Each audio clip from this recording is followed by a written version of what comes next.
Now live. So welcome to this afternoon's discussion on the movie Coraline. No single place to start. Up to the group.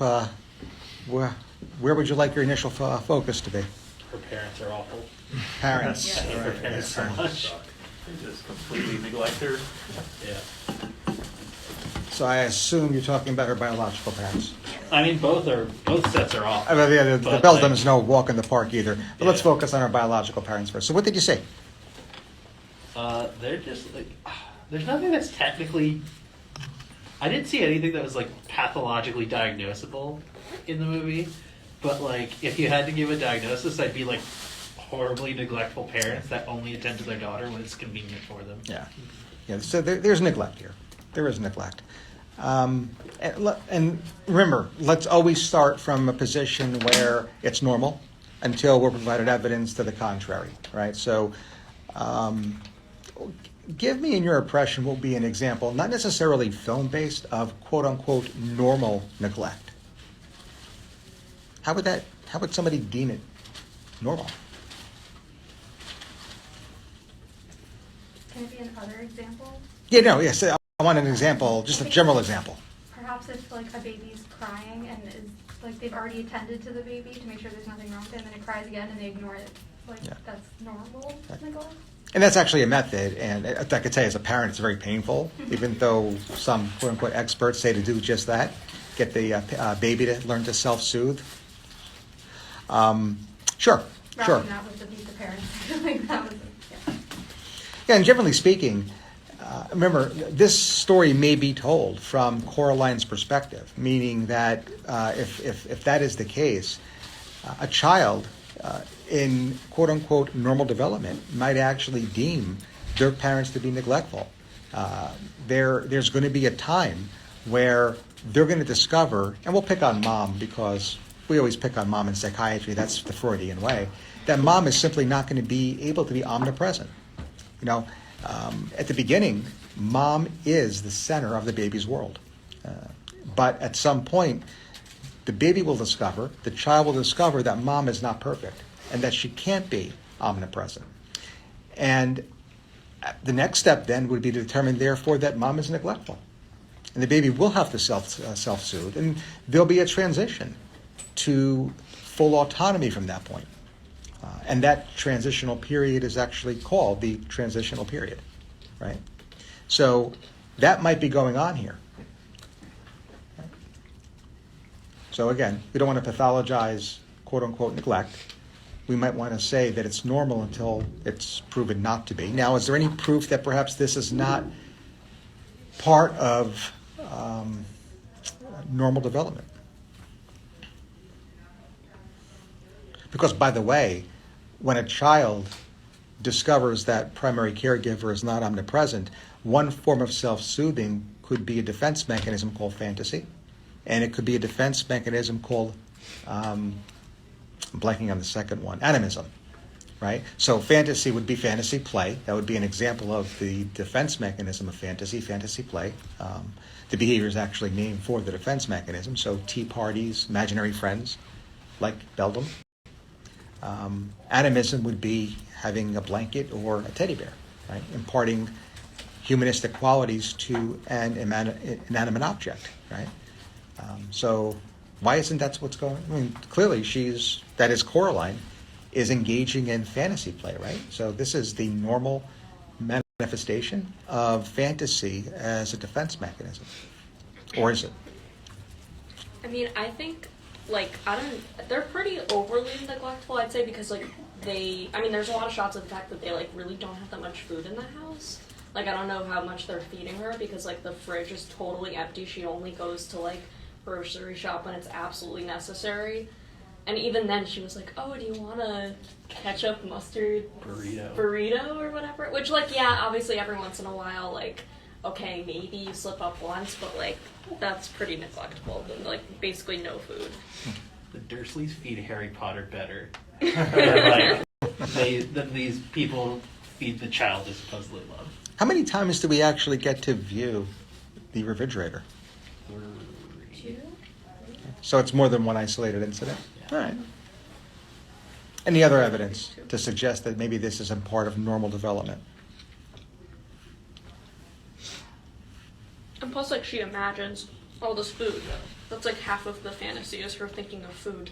But I So- think there's also a component about who's cooking or where's the food coming from, and it's coming from the parental source. It's not like she's fantasizing that she's in a supermarket or like in a restaurant. It's That's the fact interesting. that there's someone, it's the mother that she is imagining cooking the food for her Mhm. with love. Good point. Undertones. Mm-hmm. Anything else? I want to say there's something to do with like the clothing shopping and like it being more out of necessity, and she wants like gloves, and the mom like rejects the gloves at the beginning of the movie, but then the plot proceeds and she ends up getting the gloves as a gift. But like it seemed as though her desires, maybe like Maslow's hierarchy is being met to like the most basic extent, but the little things aren't adding up for her. Okay. I think also at the end, I mean, yeah, there was like a pretty big turnaround with the way they were acting towards her, but I forget the specific comment that the mom made, but it was like pretty clear that they were only kind of doing that to celebrate whatever book that they finished, and it was only that made them put more energy towards their child, not even the fact that it didn't seem like they wanted to in that moment. Yeah, I think it would be informative for the psychiatrist to understand mom and dad's behavior here prior to the initiation of their task, the start of writing or publishing that book. Because if we see similar behavior, boy, does that lead us to believe this is pervasive and perhaps abnormal. Whereas if, not that it wouldn't be abnormal or clinically impactful, but if only as part of this particular task, there might be a slightly different meaning here. We don't have that information, right? Or do we? We really don't have the prequel, right? Got to write the prequel.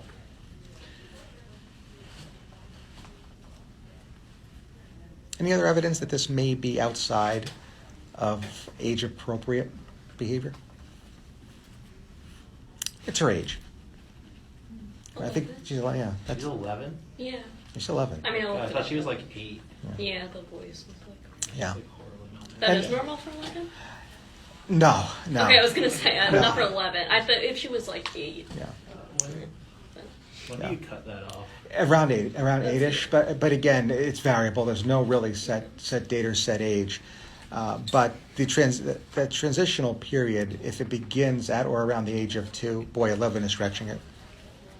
Right. So it is somewhat age inappropriate here. It really is at that very, very high end of normal, even if we were to stretch it out here. So that is inconsistent with what we would then deem to be age-related behavior. It really is out of context. All right, so we have an abnormal behavior here now, and maybe the abnormal and therefore maladaptive use of the defense mechanism of fantasy, right? If someone who was 5 or 6 came in and said, I've got this imaginary friend, you should reassure yourself, and you will as a parent, that this is no big deal. And this is actually very normal. If not in a 5-year-old, but in a 25-year-old, they gave you the same exact quote-unquote chief complaint, not so normal, right? And Coraline's probably more consistent with the latter than she is the former. It's really out of context for her age. She is 11. The other thing to consider here, and I think if anybody is familiar with Kubrick's The Shining, Danny Torrance, who's about 5 or 6, has an imaginary friend. And that does appear to be age-related or age-appropriate until we realize that Tony causes Danny clinically significant distress or impairment. That's not the role of imaginary friends. They actually do quite the opposite, right? They're part of the self-soothing process. And so is the Beltum here. So not only is it age inappropriate, but it's causing Coraline clinically significant distress and impairment. So that's another reason why we shouldn't just reassure that this is age appropriate and therefore normal behavior. So then what is going on here? Any other observations? I mean, I already remember how you tie this into something, so I'm not going to say anything. Now you know. Okay, so you have a gag order. Yeah. I mean, at least I think I remember, so I'm just not I going to say bet you do. You had notes on. wait. You're I'll fine. just...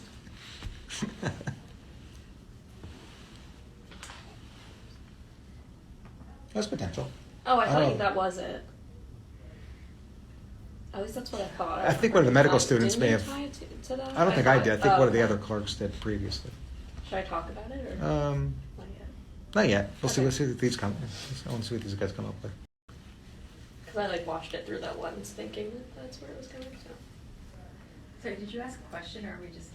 No, open-ended. What else do you want to talk about pertaining to this character in the movie Coraline?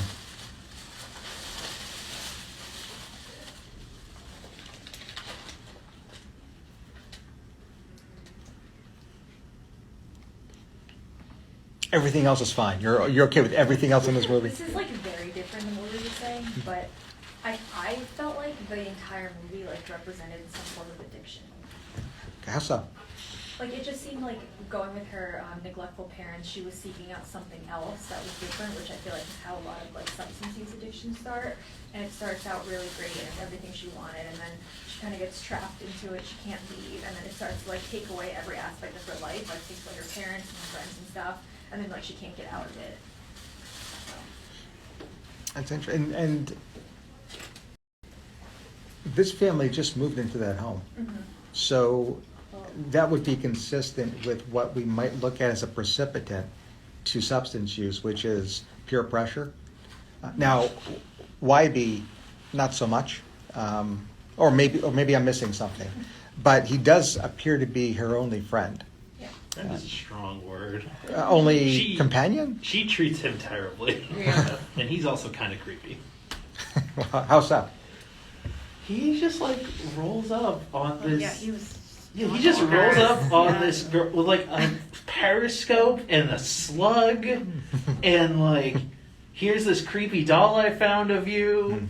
Like, if someone I didn't know came up to me and gave me a doll of me while like throwing slugs and had a cat that kind of scared me next to them, I would book it. Yep. Can't disagree. Anybody else? I mean, also at the end, I mean, I get that he like saved her life, but he also was just kind of there in the middle of the night when she was outside.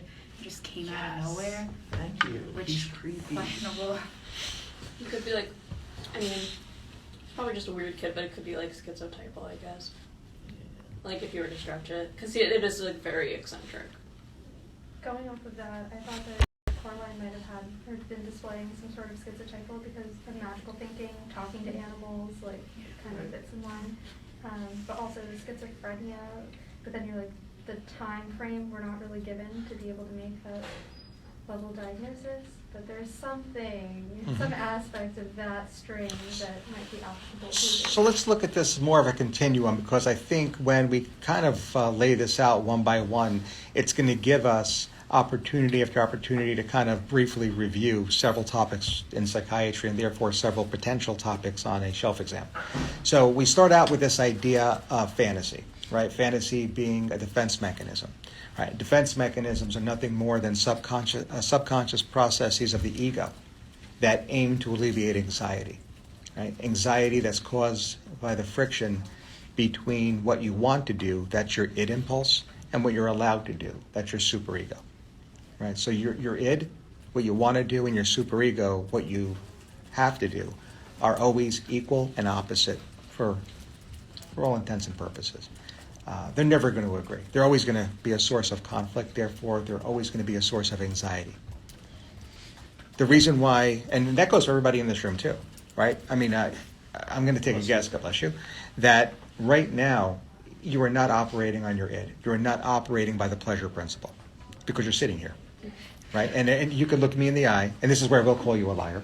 If you're going to look me in the eye and you're going to tell me, nope, no matter, if you gave me a choice of anything I could be doing right now, Dr. T, I'd want to be sitting right here with you. No, I'd be seeing patients. Right. Or I'd be reading comics, one of those two. I'm going to guess it's in the other order. But, again, I'm only a psychiatrist. That's the pleasure principle. And that's why you're in conflict. Now, I'm looking at everybody's eyes right now, And I don't see anybody anxious.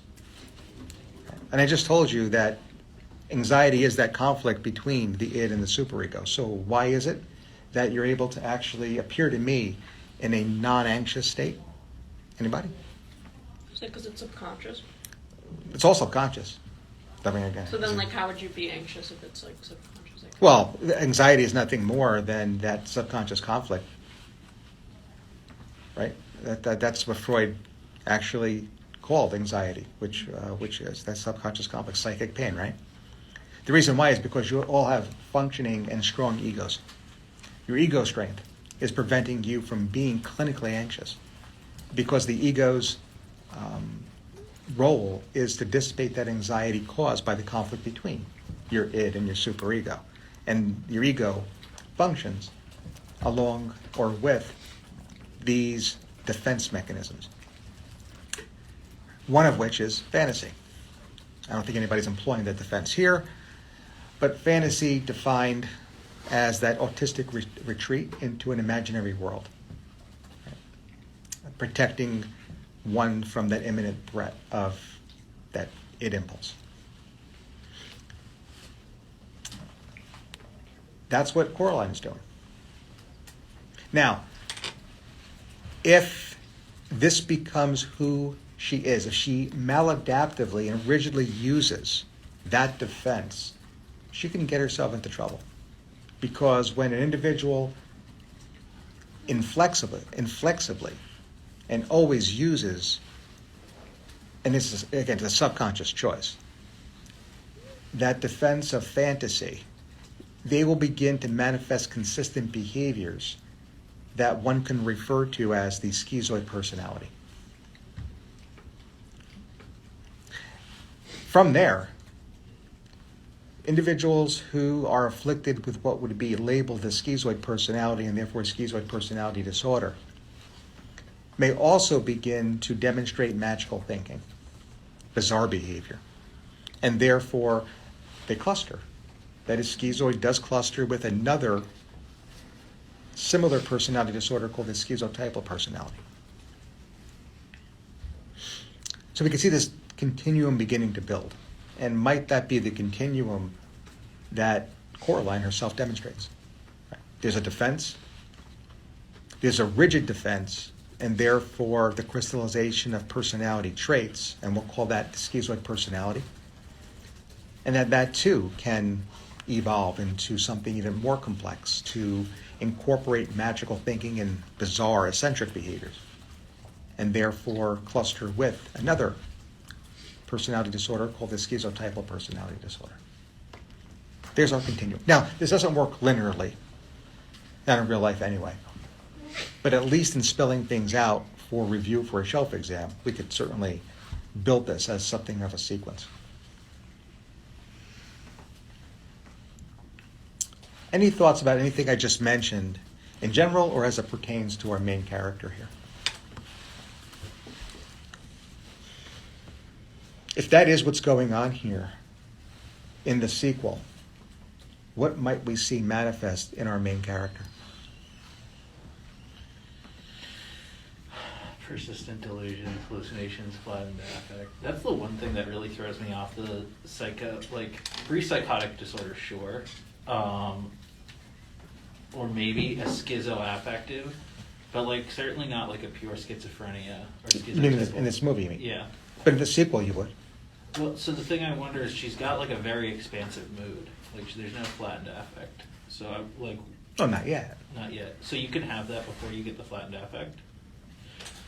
Oh, yeah. I mean, there's no rules as to how the brain's going to work, right? And right now, if we're considering a diagnosis within the schizoid versus schizotypal range, they both serve as risk for future psychotic disorder, including but not limited to schizophrenia.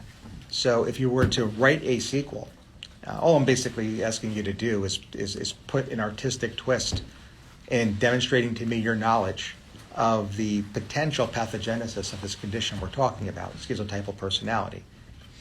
And the single best answer on your shelf exam will be schizophrenia. That means that in the sequel, if you were to contribute to its script you might consider having Coraline as one of your characters and having the adult Coraline, adult 18 to 25 years of age, demonstrating signs and symptoms, perhaps defining schizophrenia.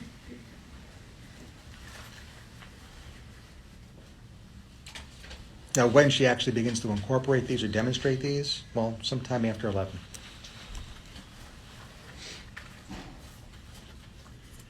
We'd probably want Coraline to be in graduate school. We'd probably want Coraline to maybe become socially withdrawn, maybe diagnosed with major depression, with antidepressants not helping progression of disease. In retrospect, it was a prodrome. We talked about this earlier. And maybe at or around 25 years of age, the onset of psychotic symptoms that then, I think, further verifies that all of this was prodromal, and maybe the single best diagnosis for this adult Coraline would be schizophrenia. If.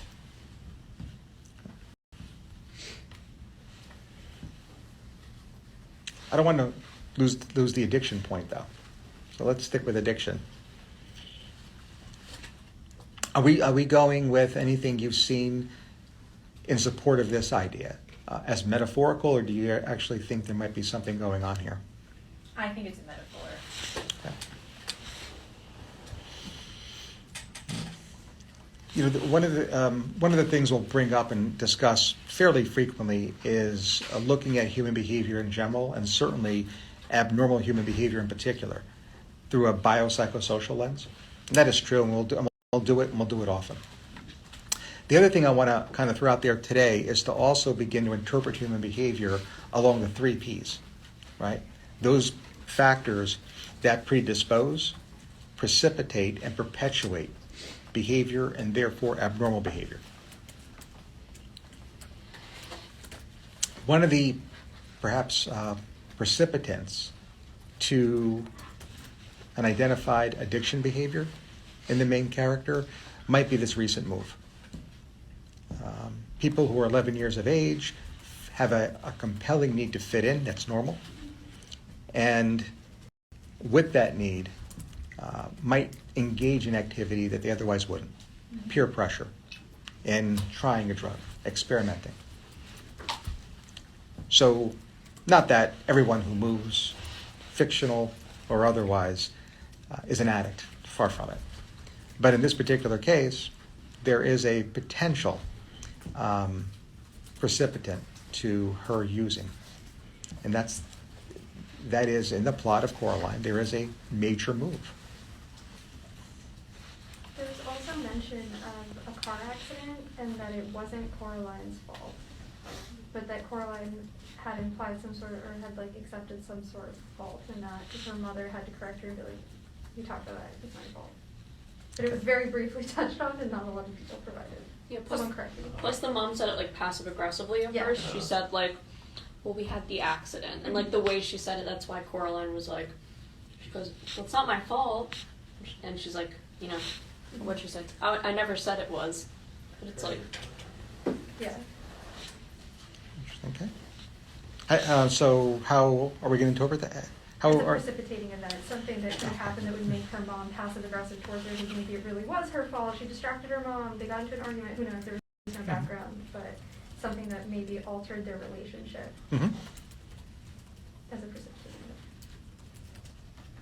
Yeah, I always found the car accident to be very interesting.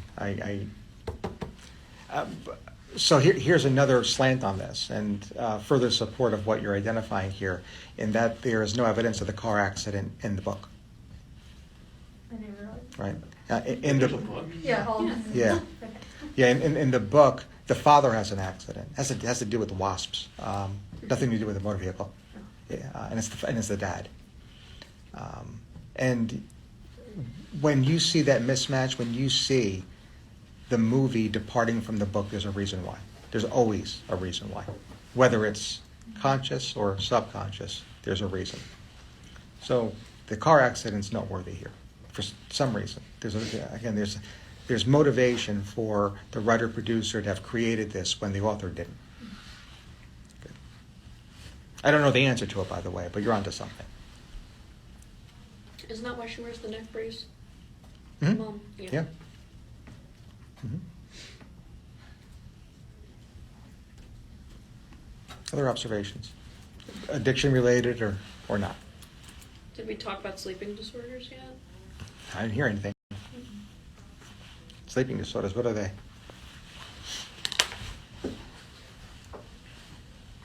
Did you want to throw some out? No, I don't know, like REM sleep disorders versus non-REM. All right. I did not get to watch this movie this past week. I've seen it once or twice before. I seem to remember that every single time she visits the other world, it's at night. There's only one time in which she's not in her bedroom. Again, in the book, irrelevant, because there's no little door in the book. It's a dark hallway. It's not this little door in her room. Again, there's a departure. When we look at the movie, I think it's fairly reasonable to assume there is intent as to why the door is created in her room. And certainly you've got to start thinking, if thinking like a psychiatrist, and all of you are, then maybe this is indicative of a sleep-wake disorder. So tell me what you know, not film-related. Generally speaking, what do you know about sleep-wake disorders? So we touched on one earlier today that you already mentioned with Elaine as a possibility with the narcolepsy, and it could be like a hypnagogic hallucination because she always tries to force herself into sleep to go into the other world. Yeah. Oh boy. You know, if we truly believe she sees the beldam, that is, it's a visual perceptual disturbance. Visual perceptual disturbances or visual disturbances, hallucinations, are 90+% organic in etiology, rarely due to a mental disorder. So, and sleep disorders count here. Right, so narcolepsy and hypnagogic hallucinations, I think, should be in our differential here. It's if we believe she is seeing the beldam. Is it implied in the book, or am I supposed to be taking away in the movie that none of that stuff is real? You tell me. I just kind of went along for the ride with it and assumed that the Beldam was like a Babadook creature. That's perfectly fine. Yeah. You think the Babadook's real? No. No, but it terrified me when I saw it. It's a good movie. I saw it like 3 a.m. in college, and the lights started like going out as we were watching the movie. Like the light bulb started sputtering out. I was like, "This is awful." I made my friend stay up with me. Yeah, I mean, as a general rule, you got to be very careful watching horror movies at or around 3 or 3:30. Oh, my dog did that last night. I'm not used to it. Oh, I mean, the Babadook's going to terrify at 8 a.m. in the morning. Yeah, no, I was not about it. Every time I hear like a loud thumping on a door now, I'm just like, no, we're the not doing spirit this. freaked me out last night. Mm-hmm. That was, Oh, that'll get you. that was creepy. That movie's also terrifying. I just watched it last night. Yeah. The new one. Any other consideration for a sleep-wake disorder other than narcolepsy here? And or actually, let me actually, before I ask that question, any other evidence of narcolepsy? All right, so let's say that you had the opportunity to provide some consultation to the writer-director. You're an expert in psychiatry, and that means that you know something about sleep-wake disorders and narcolepsy in particular. What would you have told them to include in the script to make this consistent? Like some form of cataplexy, so Yeah. like when she laughs or cries or any emotion she would. Yeah, we need that. We need some muscle atony. We need cataplexy. We don't get that here, right? Well, can't you have it without? Oh, yeah. Yeah. But I guess it's just rarer too. Yeah. What else? Daytime sleepiness. Yeah, I want some EDS. Yeah, I want some data. We might see some of that here. Any observations for this? Let's add it in. We'll the remake. Anything else? Like not feeling rested. Well, I guess that's kind of daytime sleepiness, but like just never really feeling rested. Does she ever pass out when she laughs? Yeah, she doesn't. Yeah. We don't really see her that much when she's awake, though. Hmm. Yeah, that's true. True. Except for with Babinski. Right. Whom I love. All right, so we're going to ruin the movie now. So she has narcolepsy, and she goes and sees a psychiatrist. Maybe Babinski's a psychiatrist. God, I hope so. Actually, it's not Babinski, though. It's similar to Babinski, which is... Blavatsky. Well, yeah, these were the not right. Blavatsky. Yeah, yeah. Uh, We'll call it Babinski because it's easy to remember for, especially doing a psych clerkship. Turns out to be a psychiatrist. So what's his treatment plan? He's going to cure Coraline, which means the second half of this movie is going to be debunked. It's going to be like, all right, no more small aperture, no door in my bedroom anymore because my narcolepsy's been addressed. So let's ruin this movie. Provide me a treatment plan for Coraline's narcolepsy. Is it already diagnosed? Yeah, well, yeah, we're going to diagnose it, yeah. Well, actually, how are you going to diagnose it? Did you do a sleep study? More specific. Exactly what you do. What type of sleep study, if it comes up in your self-exam? some type of polysomnography. Yep. What type? Actually, the specifics were not asked on an MVME question yesterday. Not yet? Yeah. If it'll be a multiple sleep latency test, MLST. So it's a polysomnography in which the tech will wake the individual up every 20 minutes or so. The idea here is that will be too short an interval to enter into REM, unless you're pathological. Because if you have narcolepsy, you're going to have REM intrusion. Right? So when there's evidence of REM within those mini naps during the MLST, that is consistent with narcolepsy. So it's also consistent with sleep deprivation.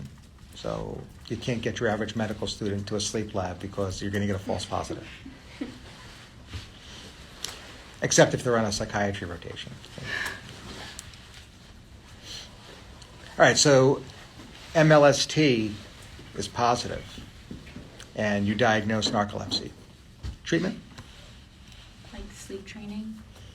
Yeah, so you'll go over, proper sleep hygiene. Stimulant? Yeah, so we're going to have to give a stimulant. And that's primarily to address the excessive daytime sleepiness. In this case, again, it seems like we're off the hook because there is not EDS really written to the script. But let's say that, again, the writer-producer had consulted you previous and was consistent. Yeah, so a stimulant, maybe first thing in the morning. Anything else? Try and have a setup, assuming they're older, and try and set up a career or whatever, or like a schedule for school where they can take daytime naps if needed. Mm-hmm. Yeah. That's part of the psychosocial part of the treatment plan, yeah. How are we going to address the actual REM intrusion? We have to give something that's going to disrupt REM. What are some medications that might disrupt REM? Alcohol does it? Yeah, it's not going to be prescribed. That we're not going to do it. I think it's sodium oxybate or something. Yeah, that's one. Yeah.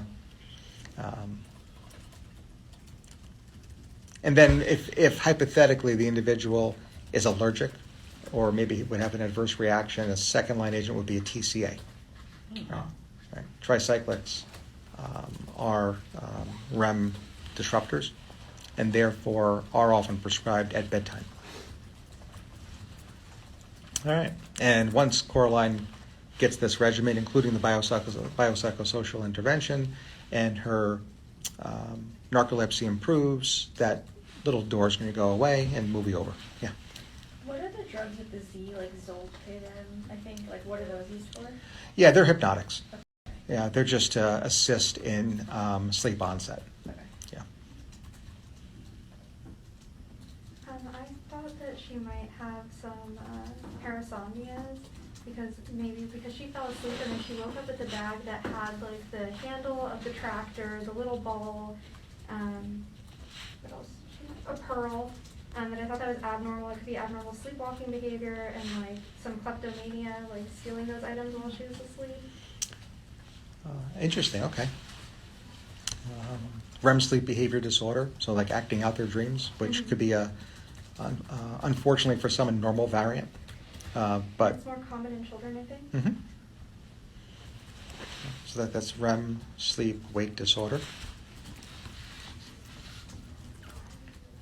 So, sleepwalking disorder is non-REM, which on the surface makes a ton of sense because during non-REM states, you have preserved muscle tone, so you're able to walk. Unfortunately, there are individuals who during a REM state have that muscle tone preserved. That's that normal variant, and therefore at risk for REM sleep behavior disorder.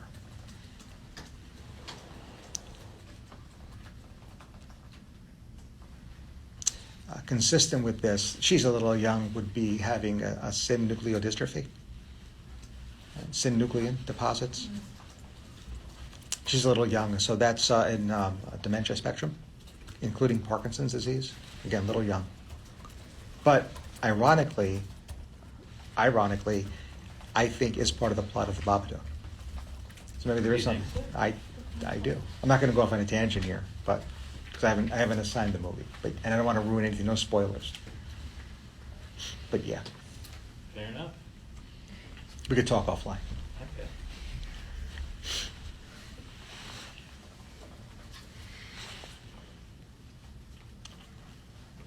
Any other considerations here?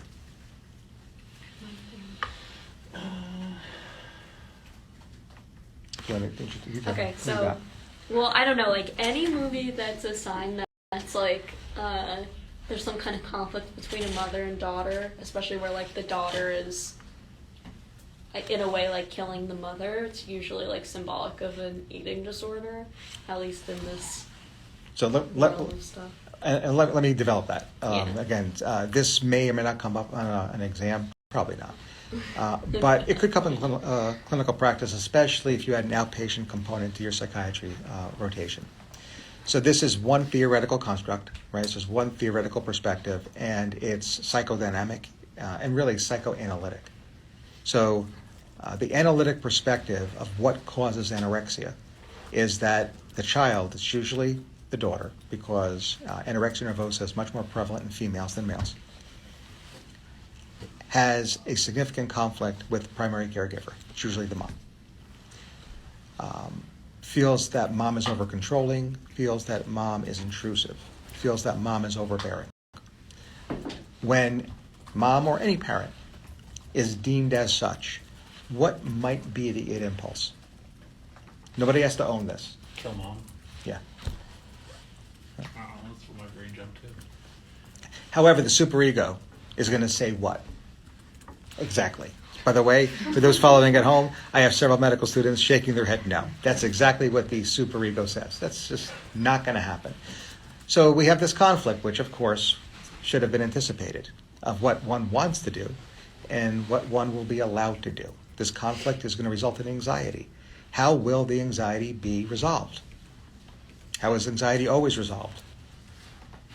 Getting rid of the source. Is that? Defense mechanism. Yeah, defense mechanism, right? Internally, subconsciously. That's the ego's function, right? Defense mechanism. The mechanism here is to internalize the mother object and to symbolically kill her by starving her. Hence, that behaviorally comes manifest as anorexia. Again, it's Freudian/analytic because it's focused on the defense mechanism's utility in dissipating anxiety. And this may be a part of psychotherapy if the psychotherapist has an analytic perspective. Is this like evidence-based? Freudian psychiatry is never evidence-based. It's Like, no, case not study based. extrapolated and tried to, okay. Yeah. Case study based. However, it does allow for a very unique perspective in film, and that's where I think the strength really is. Because if you ever do watch a film in which a young girl is cast, let's say Coraline, and if in the plot she tries to kill her mother, there's a symbolism. And might this movie be about eating disorder? And the answer may be yes or no, but more importantly, might this movie be a prompt to discuss eating disorder? That's always yes, because we should always take opportunity, whether we agree with the theoretical construct or not, to teach and review. So let's review eating disorders. What is anorexia nervosa? BMI under 18. Right. The BMI is less than 18, 17.5 or less, because of the defining term that the individual has a fear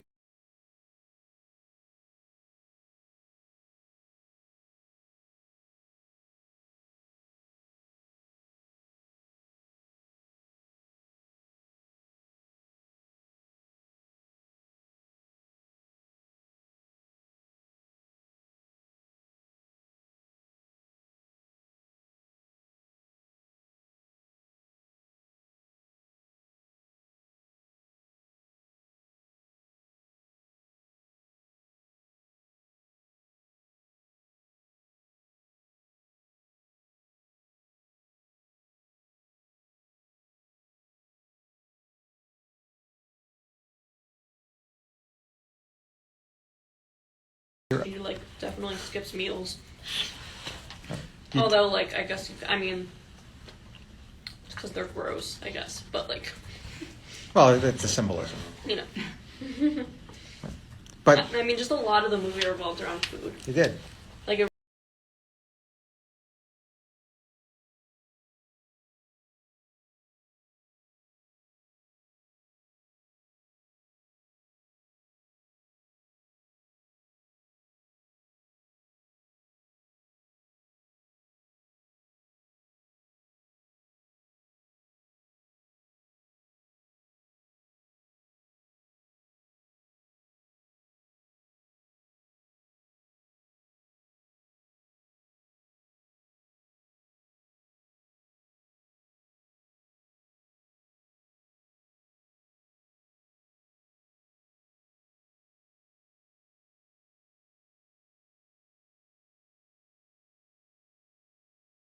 really.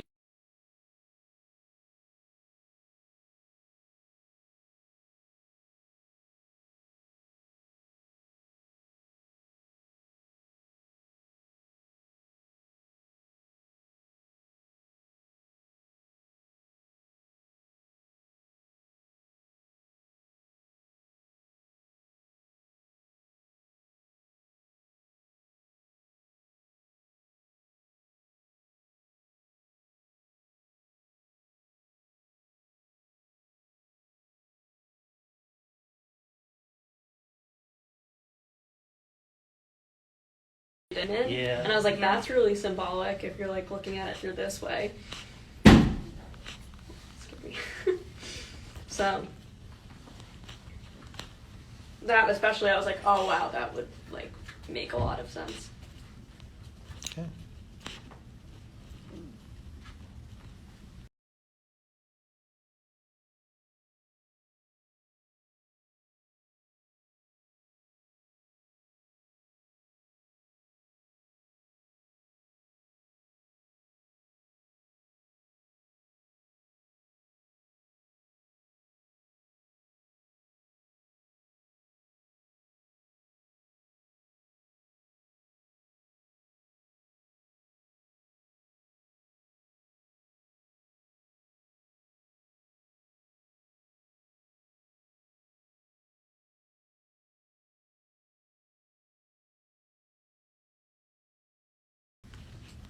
And yeah, like all she's thinking about is food. Like that's how the beldam like lures her through all this food.